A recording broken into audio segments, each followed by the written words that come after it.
अऊज़ु बिल्लाहि मिनश्शैतानिर रजीम बिस्मिल्लाहिर्रहमानिर्रहीम व बिही नस्तईन व हुवा खैरुल मुईन रब्बि इश्रह ली सदरी व यस्सिर ली अमरी वहलुल उक़दतम मिन लिसानी यफ़क़हू क़ौली। सामीन किराम, दर्स फ़िक़्ह के सिलसिले में ग़स्ब के अहकाम के उन्वान पर हमारी गुफ्तगू जारी थी। कुछ इब्तिदाई मसाइल को आपकी खिदमत में अर्ज़ किया गया था कि ग़स्ब एक ऐसा उन्वान है, अक़ली तौर पर भी शरई तौर के ऊपर भी हर इंसान, मुसलमान नहीं, हर इंसान इस बात को समझता है कि किसी भी चीज़ को जो कि उसके मालिक की है बग़ैर इजाज़त के इस्तेमाल करना या उसमें किसी भी तरह का तसर्रुफ़ करना जायज़ नहीं है। इस्लाम भी जो दूसरों के हुकूक़ के सिलसिले के अंदर इंतहाई मोहतात है और इंतहाई इस सिलसिले में हसास है, पसंद नहीं करता कि इंसान किसी की भी चीज़ को बग़ैर उसकी इजाज़त के तसर्रुफ़ करे। हत्ता ये कि बहुत क्लोज़ रिलेशन रखने वाले अफराद को भी इस सिलसिले में बहुत ज़्यादा मोहतात रहने को कहता है कि इंसान इजाज़त के साथ चीज़ों के अंदर तसर्रुफ़ करे या किसी भी चीज़ को इस्तेमाल में लेकर आए। जो बात हमारी पहुँची थी आखिरी, वो गिरवी रखवाने के मसले के एतबार से थी। गिरवी यानी कोई भी चीज़ जब आप किसी से लेते हैं, उसके लिए कोई ज़मानत के तौर पे कोई चीज़ उसके पास रखवाते हैं, एक वो अंदाज़ होता है। कभी ऐसा होता है कि आप पड़ोस से कोई माल लेकर आते हैं, ठीक है, कुछ देर के लिए, तो ये भी आपके पास एक तरह से उसकी एक अमानत है कि जिसके अंदर आप किसी भी तरह की ख़यानत नहीं कर सकते, उसको नुकसान नहीं पहुंचा सकते। और बाज़ औक़ात ऐसा होता है कि आप कोई चीज़ किसी के पास अपनी ज़मानत के तौर पे रखवाते हैं, लाइक अपनी फ़र्ज़ करें कि जो है वो घड़ी रखवाई और उसके अगेंस्ट में कुछ कैश लिया कि अगर मैं ये वापस ना कर सका तो तुम मेरी घड़ी बेच के उस कर्ज़े को अदा कर देना। तो आया वो चीज़ कि जो किसी के पास बतौर ज़मानत रखवाई हुई है, गिरवी रखवाई हुई है, ताकि उसके बदले कोई माल आप लेकर आए हैं, तो गिरवी रखवाई हुई चीज़ भी अब आप मालिक होने के बावजूद उसमें तसर्रुफ़ नहीं कर सकते कि जब तक लिया हुआ उधार वापस ना कर दे। अब जो मसला बयान करना है कि अगर कोई शख्स किसी की चीज़ को जो उसने गस्ब की हो, बगैर इजाज़त उठा ली हो, कोई भी चीज़ हो, कितनी भी कीमत की हो, वो ज़ाया हो जाए, तलफ हो जाए, नुकसान पहुंच जाए उसे, और इस तरह से नुकसान पहुंच जाए कि अब वो चीज़ ही बाकी ना बचे, तो फिर क्या होगा? कहते हैं कि इस सिलसिले में देखा जाएगा कि वो चीज़ किस किस्म की है। शरीयत के अंदर दो इस्तिलाहात है कि किसी भी चीज़ की वैल्यू को पहचानने के लिए कि वो चीज़ कीमी है या मिसली है। कीमी का मतलब ये है कि इसका कोई भी मार्केट के अंदर एग्जैक्टली नेमुल बदल मौजूद नहीं है, तो लिहाजा उसकी कीमत देनी होगी। और कुछ चीज़ें ऐसी कि नहीं, वो मिसली है, उसकी मार्केट के अंदर नेमुल बदल मौजूद है। मिसाल के तौर आपने अगर रूह अफ़ज़ा की बोतल है, वो ज़ाया हो गई, तो दूसरी रूह अफ़ज़ा की बोतल मार्केट में मौजूद है, वो उसे दे दी जाए। लेकिन कुछ चीज़ें ऐसी कि जो ऐसी चीज़ें जो यूनिक है, जो अपनी मिसल आप है, उसके अंदर कोई दूसरा उसका नेमुल बदल नहीं है, वो ज़ाया हुई, तो आपने उसके बदले कुछ और देना है। लाइक किसी का परिंदा मिसाल के तौर पे आपने गस्ब कर लिया, बोलने वाला तोता लिया और वो मर गया, उड़ गया, ज़ाया हो गया, खो गया। अब क्या होगा? अब उस जैसा दूसरा परिंदा नहीं मिलता। मिलता भी है तो डेफिनेटली यानी आप बोलने वाले में इश्तराक कर सकते हैं, एग्जैक्टली उस तरह की खूबसूरती या उस तरह का जेंडर या उसी तरह की चीज़ नहीं मिलती। तो लिहाजा उस एतबार से आपने अब उसकी कीमत जो मार्केट वैल्यू है, वो उसे बतौर ज़मानत जो है उसको देना होगी, चूँकि आपने उसकी चीज़ का नुकसान किया है। मसला नंबर 2512 कि अगर इंसान कोई चीज़ गस्ब करे तो ज़रूरी है कि उसके मालिक को लौटाए। अगर वो चीज़ ज़ाया हो जाए तो उसकी कोई कीमत हो तो ज़रूरी है कि उसका एवज़, ठीक है, मसला नंबर 2522 और 2523 में जो बयान की गई तफसीलात है उसके मुताबिक मालिक को दे। तफसीलात यही है कि अगर वो कीमी है यानी उसका मार्केट में कोई नेमुल बदल नहीं है, तो फिर आपने उसकी कीमत देनी है। और अगर मार्केट में उस जैसी चीज़ें मौजूद है, 1 किलो चीनी ज़ाया की है, तो मार्केट में से 1 किलो चीनी ला के दे दे, ठीक है। 1 किलो मिसाल के तौर फ़र्ज़ करें आपने किसी का साबुन वगैरह फ़र्ज़ करें कि जो वो ज़ाया किया है, तो उस जैसा साबुन मार्केट से ख़रीद के दे दे, इसको कहेंगे मिसली। और वो चीज़ की जिसका मिसल नहीं मौजूद है, अप्रोप्रिएट बिल्कुल उसी तरह की कोई सामान को मौजूद नहीं है, तो फिर उसकी कीमत जो है वो दी जाएगी। अगला मसला कि गस्ब की हुई चीज़ का कोई फ़ायदा हो। एक अरसे तक किसी ने किसी की चीज़ को अपने पास रखा बगैर इजाज़त के या मालिक के बगैर इल्म में लाए हुए, और उस चीज़ से कोई फ़ायदा हुआ, तो फ़ायदा किसका है? तो फ़ायदा उसी मालिक का है कि जिसका माल है। किसी जानवर के को फ़र्ज़ करें कि आपने अपने पास लेकर आ गए, किसी परिंदे को लेकर आ गए, उसने बच्चे दिए, तो वो बच्चे उसी मालिक के होंगे। ये नहीं कह सकता कि मैंने मिसाल के तौर पर मेहनत की है, मैंने खिलाया है, मैंने पिलाया है, मैंने मिसाल के तौर पर रिप्रोडक्शन करवाई है, तो लिहाजा इसके बच्चे अब मेरे होंगे, मालिक से तो मैं फ़कत वो जानवर लेकर आया था या वो परिंदा लेकर आया था। नहीं, जिसका असल माल है उसका बेनिफिट भी उसी का है। बल्कि अगर इसका कोई बेनिफिट लिया जा सकता था, अगरचे के मालिक नहीं लेता था, लेकिन एक अरसे तक गासिब ने अपने पास वो माल रखा, तो उसे उसका फायदा भी देना होगा। मिसाल के तौर पे कोई गोदाम लेके रखा था, कोई घर लेके रखा था, मालिक ने किराए पे नहीं चढ़ाया, लेकिन इस तरह की चीज किराए पे दी जाती है, तो इतने अरसे का किराया, चाहे उसने किराए पे दिया हो गासिब ने या ना दिया हो, मकान वापस करने के साथ साथ उतने अरसे का किराया भी उसको देना होगा। कोई गाड़ी ऐसी लेकर आया जो कैरी के तौर पे चलती है कि अगर उसे दिया जाए मार्केट में तो उसका महीना कुछ पैसा मिलता है, तो जितना अरसा उसकी गाड़ी अपने पास रखी है वो गाड़ी भी और उसकी किराए की या जो उसके मनफियत की जो फायदा जो मिलना उससे होता है, वो फायदा भी उस मालिक को देना होगा। मसला नंबर 2513 2513, जो चीज गस्ब की हो, अगर उससे कोई नफा हासिल हो, मसलन गस्ब की भी भेड़ का बच्चा पैदा हो, तो वो उसके मालिक का माल है जिसका माल इसने गस्ब किया है। मिसाल के तौर पर अगर किसी ने किसी का मकान गस्ब कर लिया है, दुकान गस्ब कर ली है, तो ख्वाह गासिब इस दुकान या मकान को किराए पे ना देता हो, लेकिन गासिब को, उस मालिक को उस मकान के किराए की रकम भी देनी होगी, मकान भी पहुंचाना होगा, वापस देना होगा, दुकान भी देनी होगी मिसाल के तौर पे, और दुकान की कीमत भी देनी होगी। जैसे मिसाल पेश की कि अगर गाड़ी चोरी करके लेकर आ गया और गाड़ी ऐसी है जो किराए पे दी जाती है, तो फिर उसके किराए का मुआवजा भी जो है वो गासिब को देना होगा। अब ये मिसालें हैं, इस तरह की कोई भी मिसाल हो सकती है। मिसाल के तौर पे किसी की साइकिल लेकर आ गया और साइकिल वो जो किराए पे दी जाती है, तो साइकिल की किराए के पैसे देने होंगे। ट्रक किसी का उठा लिया, रक्षा किसी का उठा लिया, कोई भी चीज की जिससे कोई एडिशनल बेनिफिट या मनफियत हासिल किया जा सकता है, गासिब के गस्ब करने की वजह से अब मालिक उससे वो इस्तेफादा नहीं कर पा रहा है, तो उसे वो इस्तेफादे की कीमत भी देनी होगी।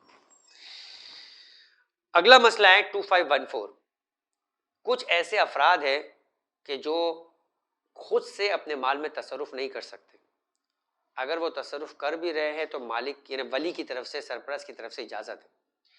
पागल है, दीवाना है, अगर उससे किसी ने माल गस्ब कर लिया तो अब क्या होगा? क्या उसी पागल या दीवाने को माल देना काफी होगा?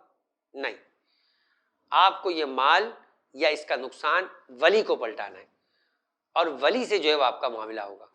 बच्चे से आपने चाहे माल ले भी लिया है, लेकिन बच्चे को देना काफी नहीं होगा, लिहाजा अगर आपने बच्चे को दिया और माल तलफ हो गया, तो चाहे आपने माल या उसकी कीमत वापस की है, आप अब भी जिम्मेदार है कि वली को जाकर उसका बदल दे। 2514, अगर कोई शख्स बच्चे या दीवाने से कोई चीज, मसलन फर्ज करे कि जो है वो उसका खिलौना ले लिया, या उसके फर्ज करे कि जो है वो कोई चीज लेके, फर्ज करे कि वो कोई साइकिल लेके जा रहा था, उसकी साइकिल मिसाल के तौर पर उससे ले ली, गस्ब कर ली, तो जरूरी है कि अब उसके सरपरस्त को जो है ना वो एग्जैक्ट वो चीजें तो वापस करे, या अगर तलफ हो गई है तो उसका एवज जो है उसके सरपरस्त के हाथ में दे, तब वो गासिब अपनी जिम्मेदारी से औहदा भरा होगा, उसकी जिम्मेदारी अदा होगी। 2515, ये मसला इस तरह से है कि दो अफराद मिलकर, मसलन दो दोस्त हैं, अपने किसी दोस्त की गाड़ी लेकर आ जाते हैं, मोटरसाइकिल लेकर आ जाते हैं, उसकी कोई जमीन पे मिसाल के तौर पे कब्जा कर लेते हैं। अब चाहे मजाक में हो चाहे संजीदगी में हो, किसी भी तरीके से दो अफराद ने मिलकर किसी एक शख्स की कोई प्रॉपर्टी या कोई चीज जो है वो अपने कब्जे में ली। अब ये जो शख्स है मालिक, वो इन दोनों में से किससे तकाजा कर सकता है? तो आगे सिस्तानी फरमाते हैं कि अगर दोनों ने इस तरह से गस्ब किया हो कि दोनों का तसल्लुत उस पर हो, ये ना हो कि एक का तसल्लुत है, एक फकत शामिल है प्लानिंग के अंदर, लाने ले जाने में, कंट्रोल में उसका कोई हिस्सा नहीं। अगर उसका कोई हिस्सा नहीं है तो मालिक जिसके कंट्रोल में उससे मुतालबा करेगा। लेकिन अगर दोनों बराबर में शरीक है, दोनों साथ आए थे, दोनों ने मिलकर इस काम को किया है, अगरचे कि एक आदमी अकेला उस चीज के ऊपर कंट्रोल नहीं भी कर सकता है, मसलन उठा के जानी थी, भारी चीजें अकेली नहीं उठाई जा सकती थी, ठीक है, बराबर से मिले हैं, दोनों ने मिलकर इस काम में शरीक किया हुए हैं, तो फरमाया कि मालिक दोनों में से किसी एक से तकाजा कर सकता है, और जिससे भी तकाजा करे उसे देना होगा। उसकी जिम्मेदारी होगी कि अपने पार्टनर के साथ क्या मामला करे, वो दोनों में से जिससे चाहे अपनी चीज को या उसका एवज जो है वो उसे ले सकता है। 2514, अगर दो आदमी मिलकर किसी चीज को गस्ब करें, चुनाचा वो दोनों उस चीज पे तसल्लुत रखते हो, कंट्रोल दोनों का हो, तो इनमें से हर एक उस पूरी चीज का जामिन है। मालिक किसी एक से भी ले लेगा, ठीक है, दोनों में से हर एक जामिन है। कयामत के दिन दोनों मसलन जवाबदेह होंगे, कोर्ट में दोनों जवाबदेह होंगे, ठीक है। लेकिन अगर मालिक किसी एक से भी पूरा ले लेता है, ठीक है, तो मालिक का पास हक है कि वो किसी एक से ले सकता है। ये नहीं कह सकता लेने वाला या गस्ब करने वाला कि मैं तो आधी दूंगा, नहीं, वो एक चीज का मुकम्मल तौर पे जिम्मेदार है कि अगर मालिक तकाजा करे तो उसे देना होगा। और अगरचे इनमें से एक हर एक जो है वो जुदागाना तौर पर उसे गस्ब नहीं कर सकता हो, यानी वो कह रहे हैं कि अकेला कैसे वो जिम्मेदार है। मालिक आधा का तकाजा कर सकता है एक से, अगर बाकी आधा चाहिए तो किसी दूसरे के पास जाए, क्योंकि हम दोनों ने आधा आधा करके इसको उठाया था। या फर्ज करें कि दोनों में से कोई एक भी मुकम्मल तौर पे उस चीज को कंट्रोल नहीं रख सकता है, कह रहे कि दोनों का कंट्रोल है, तो चाहे मुकम्मल तौर पे कंट्रोल ना रखते हो या दोनों ने मुकम्मल तौर पे किसी एक चीज को नहीं उठा सकते या उठा लेके जा सकते थे, तब भी चूंकि दोनों इस काम में शरीक थे, दोनों के दोनों इसमें तसल्लुत रखते थे, तो मालिक किसी एक से भी तकाजा कर सकता है और दोनों में से हर एक मुकम्मल तौर पे उसके देने का जामिन होगा और जिम्मेदार होगा। 2516 अगला मसला यह है कि अगर गासिब ने मालिक की कोई चीज उठाई और उसे किसी दूसरी चीज के साथ मिला दिया, मखलूत कर दिया, तो अब क्या इन दोनों चीजों को अलग अलग करना मुमकिन है, चाहे इसमें जहमत ही क्यों ना हो? तो मालिक गासिब से ये जहमत करवा के अपनी चीज को अलग करवा के लेगा और जिम्मेदारी है गासिब की कि वो अलग करके इस मेहनत को माने मालिक को ऐनन वही माल वापस करे। मगर ये कि मालिक राजी हो जाए, मुसालियत कर ले कि वो उसकी कीमत ले ले, तो एक अलग बात है। और अगर वो चीज अलग की ही नहीं जा सकती तो उसका मतलब है कि वो जाया हो गई।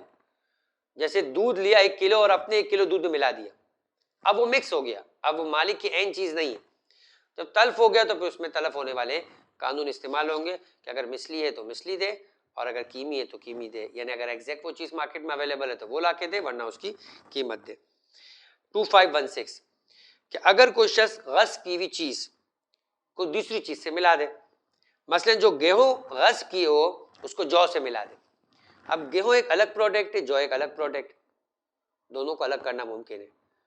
लेकिन अगर चावल को चावल से मिला दे, तो चाहे फिर मोटे चावल को बासमती से मिला दे या एक बासमती को उठा के किसी दूसरे चावल से मिला दे, अब इन दोनों को अलग करना इतना आसान काम नहीं है। लेकिन गेहूं और जौ को अलग अलग करना आसान काम है। या मसूर की दाल को मिक्स कर लिया, उसने फर्ज करे कि जो है वो साबुत मसूर की दाल, काली और मसलन हरी दाल, इन दोनों को अलग करना मुमकिन है। जहमत है लेकिन मुमकिन है। जब मुमकिन है तो मालिक इस जहमत को करवा के अपनी असली चीज को वापस ले सकता है। मसलन जो गेहूं गस्ब की हुई हो उसे जौ से मिला दे, तो अगर इनका जुदा करना मुमकिन है तो ख्वा इसमें जहमत ही क्यों ना हो, जरूरी है कि उन्हें एक दूसरे से अलहदा करे और गस्ब की हुई चीज मालिक को वापस पलटाए। आखिरी मसला आज का, और वो है सोने से मुताल्लिक कि गासिब ने किसी फर्द की किसी सोने की चीज को उठाया, मसलन सोने की बाली उठाई और उसे पिघला कर मसलन सोने के कॉइन के अंदर चेंज कर दिया। अब क्या होगा? तो कहते हैं कि अगर कोई शख्स बनी हुई तलाई चीज को मसलन सोने की बालियों को गस्ब करे और इसके बाद उसे पिघला दे, तो पिघलाने से पहले और सोने की बाली के दरमियान में जो कीमत का फर्क है, ये चीज भी वापस करनी होगी और फर्क भी वापस करना होगा। अगर वो ये कहे कि मैं इसे वापस सोने की बालियों में कन्वर्ट कर देता हूं, ठीक है, लेकिन मैं इसकी कीमत नहीं दूंगा, ठीक है, तो वो मालिक को मजबूर नहीं कर सकता कि वो उसकी बात को कबूल करे। वो कहे भाई खत्म, इसके बाद मजीद तसर्रुफ करने की मैं तुम्हें इजाजत नहीं देता, मुझे मेरी चीज वापस करो और उसकी फर्क की कीमत भी अदा करो। और ये तो था कि मालिक क्या उससे मांग सकता है, वही चीज मांगे और कीमत का फर्क मांगे। अच्छा, मालिक उसे मजबूर कर सकता है। गासिब कह रहा है कि मैं इसको कन्वर्ट कर देता हूं, तो मालिक पे लाजिम नहीं है कि उसकी बात को कबूल करे।